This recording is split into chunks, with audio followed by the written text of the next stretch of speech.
This week we visit the Petronas Towers in Kuala Lumpur. Wander through the heart of ancient Rome. Stand in the shadow of Christ the Redeemer in Brazil. And take a peek into the future. But first, in the 1960s, this obscure backstreet was the place to be in swinging London.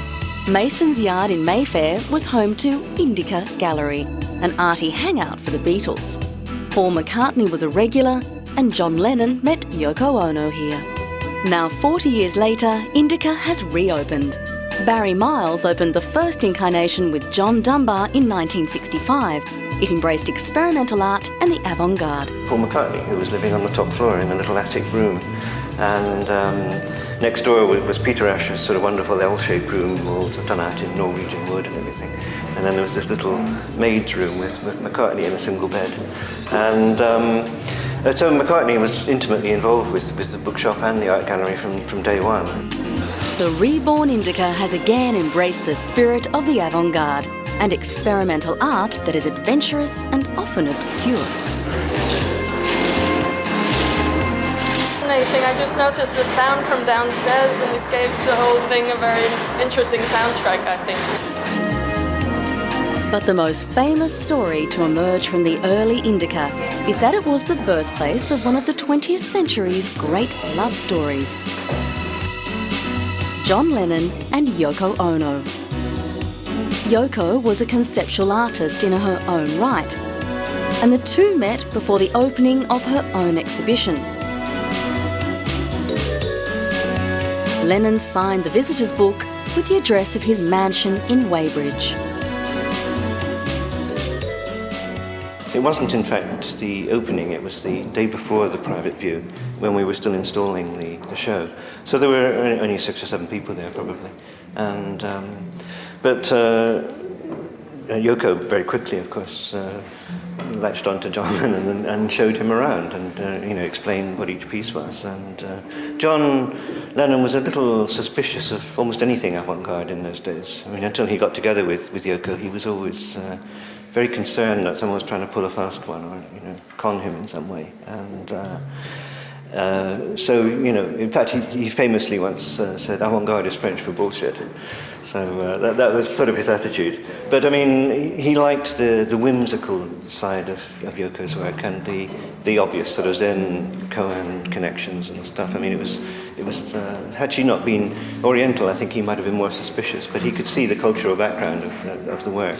So he really seemed to enjoy it, and I only really remember it because we were just putting up the show, and so for John to show up was a bit of an interruption, really. And Yoko was very keen on him, and they were having a very good conversation together. So when John was about to leave, she in fact tried to get into the car with him to drive off. But I think Lennon had been up all night the night before or something, and was too tired. For Beatles fans, that night has been etched into history. Some familiar sights came out of it. This was Apple, a Yoko creation. Co-founder John Dunbar says the original Indica was in the right place at the right time. It was utterly different, yes. There was nothing like it. They were all rather intimidating, kind of Mayfair type suits, kind of not very inviting, and selling basically rather well-known artists of the 50s. Now there are many galleries dealing with this kind of many artists making art which is not paintings on walls, as it were. And at that time there was very little else. So quite how direct the influence was, or whether it was just in the air anyway, I mean, who's to tell? Lillian Lynn is an artist who was with Indica in the early days and was one of the first exhibitors in the new century. It didn't last, but I think it was kind of like a cosmic flare, which is what this piece is called. Flares are bright and dynamic. They put out a lot of energy, but they don't last.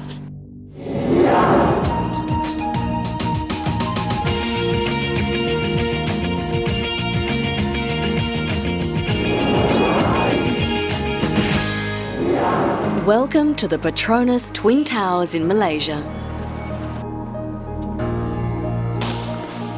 It's a national icon which people just can't leave alone.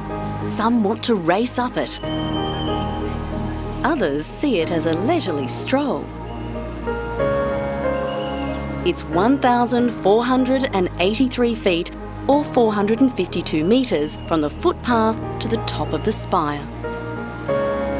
For a while, the Petronas Towers were the tallest buildings in the world. The building attracts other activities. Jumping off the top is popular with some. The jumping is actually an organised event. Each new year, there's an international base jumping championship. BASE stands for Building, Antenna, Span and Earth. 54 skydivers jumped from the 73rd floor, about 300 metres from the ground. Each participant executes the jump by leaping into a free fall for several seconds to clear the building, before deploying their manoeuvrable parachutes towards a target. The jumpers, from Europe, North America and some Malaysians, signed forms indemnifying the owners of the building in case of accidents. In most other countries, a waiver cannot protect owners from legal action, so divers leap at night and flee when they land. You have to have a great amount of skill. You also have to have a great amount of courage, and I think you have to have a free spirit, that you are prepared to do something as extreme as this. Wherever you are in Kuala Lumpur, you cannot escape a view of the Patronus. The company which gave the towers their name, Malaysian National Petroleum, totally occupies Tower 1. Constructed between 1992 and 1998, the 88-storey Twin Towers are the pride of the fast-developing Malaysia, a symbol of its economic development. The base jumpers get a rare view of the city, and despite the risks, jumpers such as New Zealander Jason Fitzherbert, who has completed over 700 jumps, are grateful for the chance. We're allowed to jump them in Malaysia. Most countries we're not allowed to jump the buildings. Well, our runners are within sight of the towers now, while Spider-Man has made his way up the building with just his arms and legs. He's also attracted some attention, some of it unwanted. Elaine Roberts first tried this stunt in 1997. Will he make it to the top this time? Many film and television viewers would be familiar with the Petronas Towers. It's been the location for films such as Sean Connery's Entrapment and The Amazing Race. It's beautiful. It's really beautiful because you get to fly for 4 or 5 seconds. It's really amazing. Back home, we don't have things this tall or this beautiful, so it's pretty neat to be here. But it's now firmly entrenched on the extreme sports map. I think I'm proud to say that we have actually put Malaysia on the world map for extreme sports through this championship.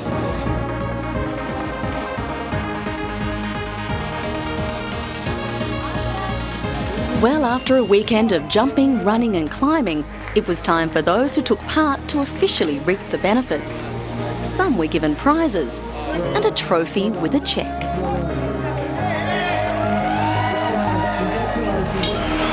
Others reached the finish line.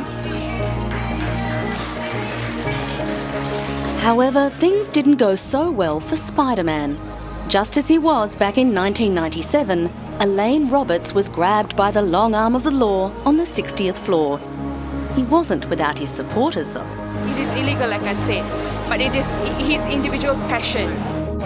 This won't be the last we hear of Spider-Man Elaine Roberts in this series of landmarks.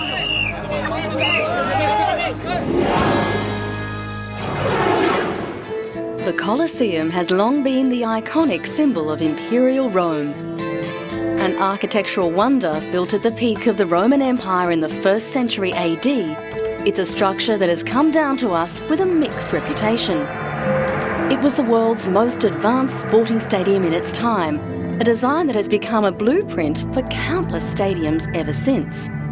Around the time of Christ, Rome was the centre of a massive empire, a city of breathtaking art and architecture. The Coliseum took its place near the heart of the Roman seat of power. The name Coliseum has long been believed to be derived from a colossal statue of Nero nearby. But the Coliseum has a reputation for bread and circuses barbarism and brutal gladiatorial and hunting contests.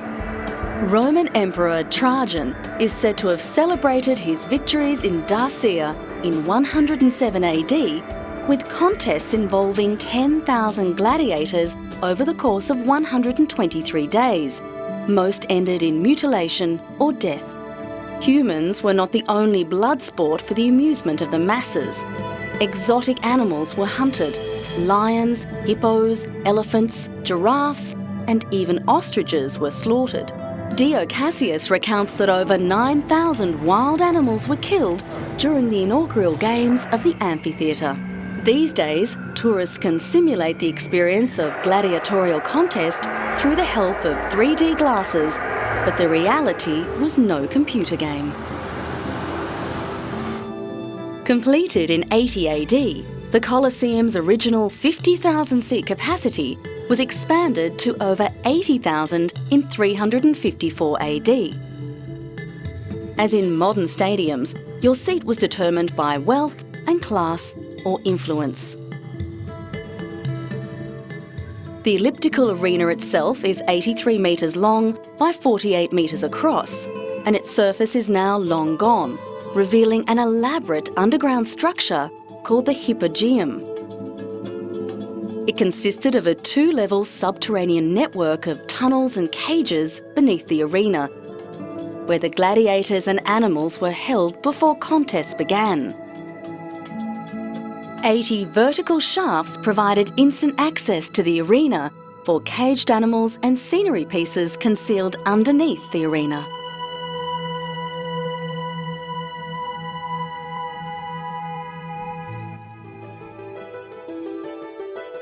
It is still yielding up secrets. Within sight of its familiar terraces, a human skeleton dating back to the 10th century BC was recently uncovered. The bones were found at an excavation under Caesar's Forum, part of the sprawling complex of the imperial forums in the centre of Rome. Archaeologists used their bare hands, small metal picks, and soft brushes to painstakingly remove layers of dirt from around the 1.6 metre skeleton.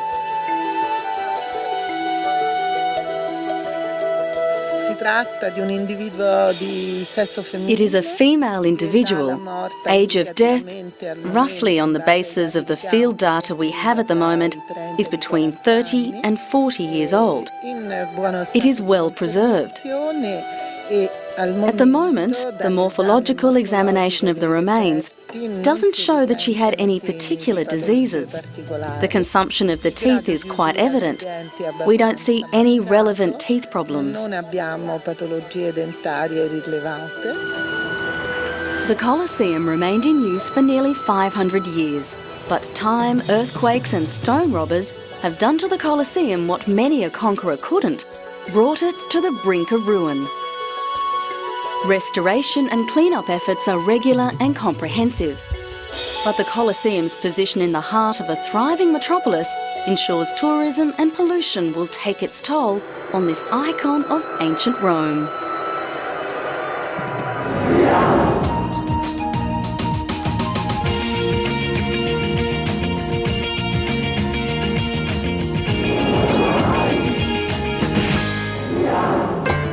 It's Brazil's most famous icon, Cristo Redentor, a statue of Christ the Redeemer. For over 80 years, it has towered over Rio de Janeiro, the nation's capital. The 125-foot statue has stood upon Corcovado Mountain since its completion in 1931. It was built using donations from rich Brazilian Catholics, and local engineers